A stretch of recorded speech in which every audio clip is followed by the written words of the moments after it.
You know, you might not realize it, but your brain is constantly decoding tiny timing differences and subtle sound reflections to help you reconstruct the world around you. It's not as precise as a bat's echolocation, but it actually helps you navigate doorways, swat at that buzzing mosquito, and hear the difference between a concert hall and a classroom.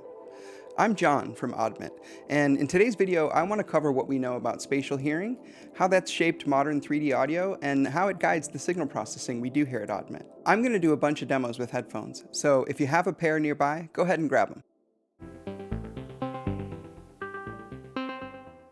The ability to tell the difference between a sound on your left and a sound on your right comes from differences in the signals that reach our ears, and we call these binaural cues. We've known that binaural cues have something to do with localization for over 200 years. In the 1790s, Giovanni Venturi ran an experiment where he showed that if you plug one ear, you can't determine direction nearly as well. He thought this might be because of a volume or a level difference between the ears. Almost 100 years later, in 1876, Lord Rayleigh proposed an explanation for this. He thought perhaps the head casts an acoustic shadow, and he was right about that.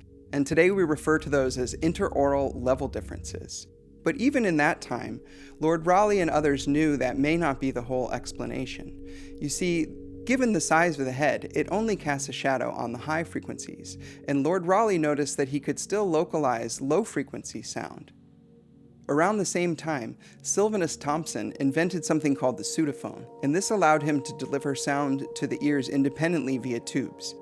And when he took two tuning forks that were slightly mistuned and presented them to each ear, he found that you heard a pulsing sound at the difference in the frequencies in the middle of your head. This was surprising, but he was not the only one to observe this, and today we call that binaural beats. And let me tell you, if you want to go down an internet rabbit hole, go ahead and search that term. I'll play a demo now so you can get the idea yourself.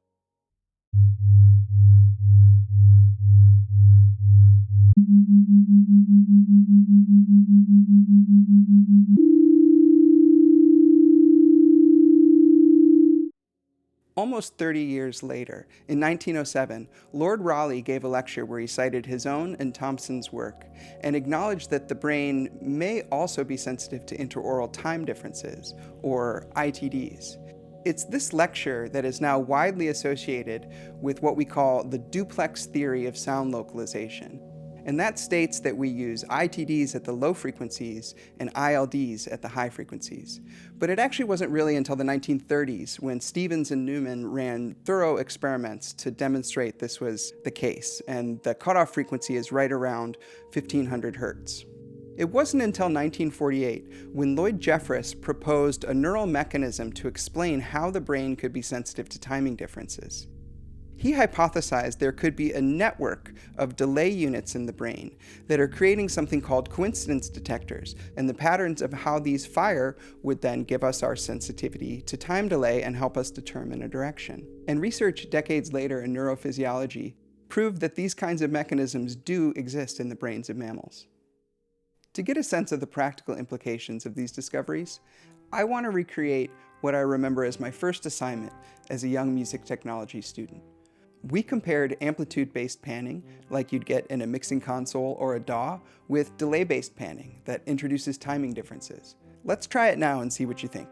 We'll start in the center, move to the left, then to the right, and then back to center. First, we'll hear amplitude-based panning, and then using the placement knob on the odd one, where we combine level, delay, and filtering to do an approximation of ITDs and ILDs for the average head.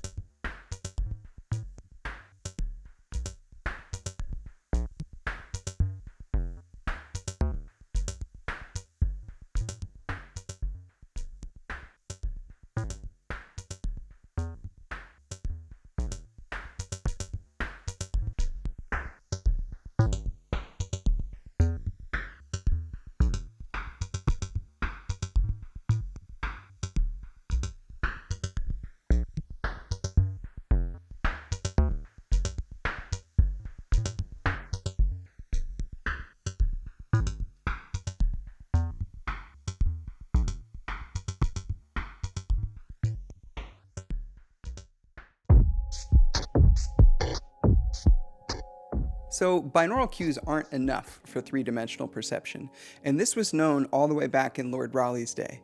In 1901, researchers James Angel and Warner Fite did another one-ear plug experiment, and they showed that their listeners could discriminate between front and back and up and down, and that pointed to a role for the outer ear, or the pinna. Research later in the 1960s and 70s by E.A.G. Shaw and later expanded by Jens Blauert and others showed clearly that the pinna act as a highly direction-dependent spectral filter.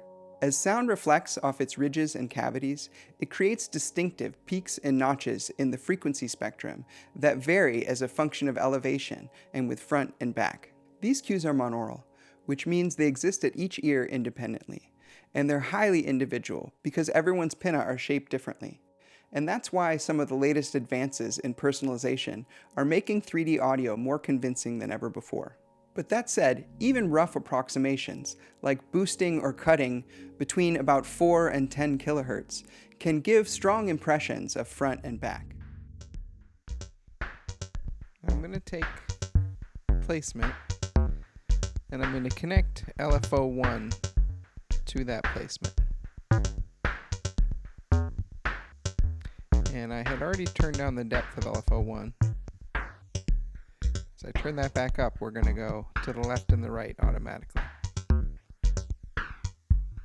Okay, now I'm going to go to our filters. I'm going to turn the low pass filter just below the region we want to work with.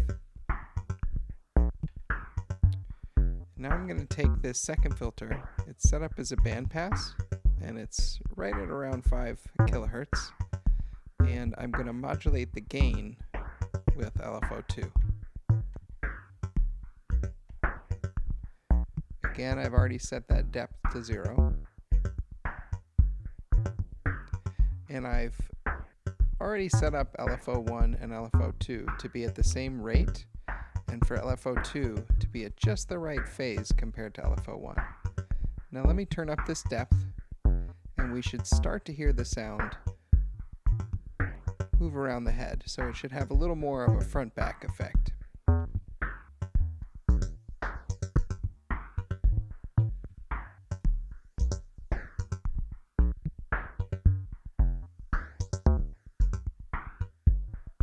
There's a little more.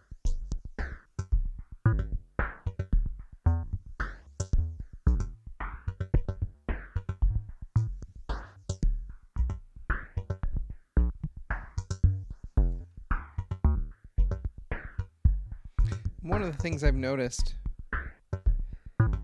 is, and this is just my own anecdotal experience, but I wonder if, the front back, the sine wave, might not be quite the right choice. Oops. So I'm going to use our warp to make it a little closer to a square wave, and for me that works a little better.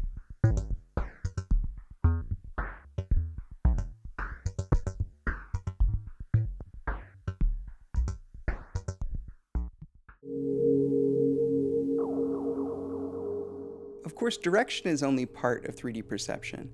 We also sense distance. When a sound is really near your ears, this actually changes the ITD and ILD a little bit. But for most everyday sounds, we judge distance from the reflections. So when a sound bounces off of nearby objects, those reflections arrive just milliseconds after the direct sound, but then it continues to bounce around the room, with first tens and then hundreds and even hundreds of thousands of reflections. So in the 1940s, Wallach and colleagues demonstrated that the brain can actually separate the direct sound from the reflected waves. This phenomenon, called the Precedence Effect, it allows us to use the direct sound for localization, and then use the reflected waves to understand distance and the environment around us. In some sense, we're constantly building a model of the space around us, and then we're using that model to help us estimate the distance of sound sources.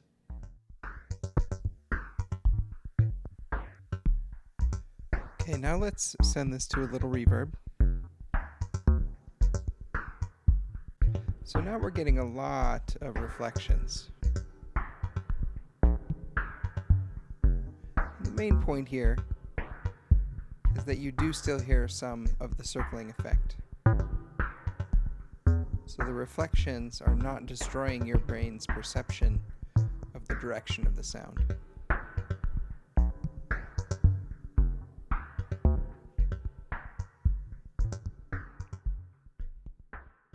This incredible sensitivity to reflected sound is why reverb can be such a powerful musical tool.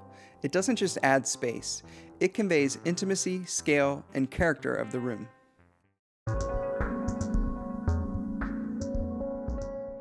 So with all this understanding of how spatial sound works, we've arrived at a point where spatial audio or 3D audio has become really commercially viable, especially technology that can do ear scans or make some predictions of what the pinna-filtering will be like. The technology today can be really, really convincing. So I wanted to mention a few early developments on the commercial side of things. One of the first developments was in 1881, something called the theatrophone.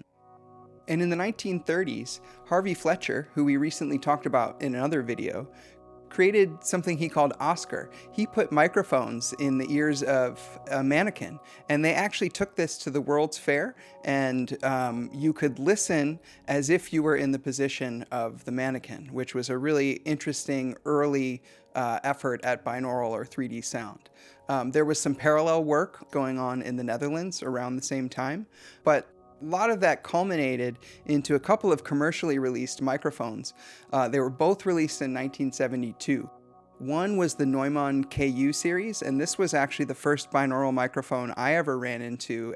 And I remember making some recordings when I happened upon this binaural microphone, and I didn't really understand what it was, but it was, for me, really compelling how well the sound externalized. It pulls out of your head. You can hear it out in front of you. This doesn't work for everybody, but for me, that head sounded really nice. And that was definitely developed from Neumann on the broadcast side of things. Also in 1972, Knowles Electronics produced something they called the KEMAR, or the Knowles Electronics Mannequin for Acoustic Research. And interestingly, I actually worked at Knowles for a few years, much later than KEMAR, but I got to use KEMAR in person a number of times as I was helping manage some of the signal processing development there. When you listen in a real space or capture sound with a binaural microphone, every reflection arrives from its own direction. And so essentially it has its own timing, level, and spectral differences. Fully simulating this in real-time signal processing in a DAW or a musical instrument is not feasible. So in the Odd One, we take a more focused approach. The goal isn't to model every reflection, but to preserve the cues the brain actually uses to sense sound in space. Okay, so that's been a look at how we hear in 3 dimensions, and how that shows up in spatial audio and instrument design. Thanks for watching and spending time. I'm John from Oddment. You take care now.